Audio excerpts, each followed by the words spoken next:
Tomato bath చేసుకోవాలి. ముందుగా అయితే 2 గ్లాసుల తడిపెట్టు 5 టొమాటోలని ఇలా ప్యూరీ చేసుకోవాలి.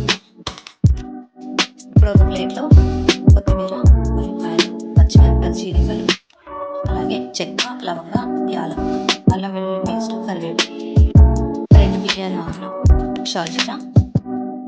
స్టవ్ పైన ప్యాన్ పెట్టేసుకుందాం. నేను కొంచెం నెయ్యి, కొంచెం ఆయిల్ వేసుకుంటా.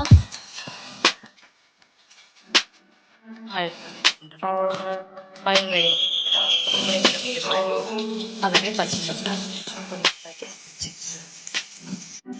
బిర్యానీ షాజీరా, అల్లం వెల్లుల్లి పేస్ట్ ఇవన్నీ కలిసి బాగా కలుపుకుంటాం.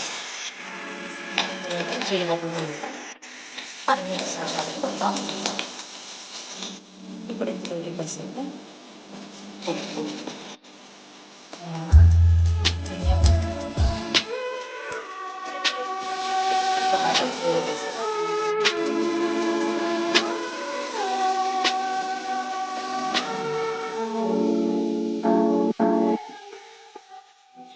ఇప్పుడు ఇందులోకి 4 గ్లాస్ వాటర్ వేసుకున్నాం.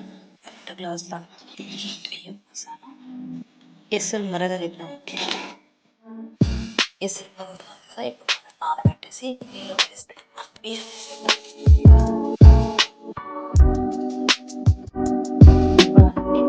కలిపేద్దాం.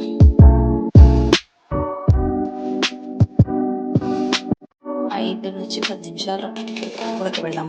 పెట్టేసుకొని బాయిల్ అవనిద్దాం. రైస్ కలుపుకుందాం. అది పర్ఫెక్ట్గా 2 గ్లాసుల రైస్కి 4.5 గ్లాస్ వాటర్ పర్ఫెక్ట్గా సరిపోతాయి. మీడియం ఫ్లేమ్లో ఇంకోసారి పెట్టుకుంటే ఈ ఉన్న వాటర్ కూడా అబ్జర్వ్ అయిపోతాయి. చూద్దాం.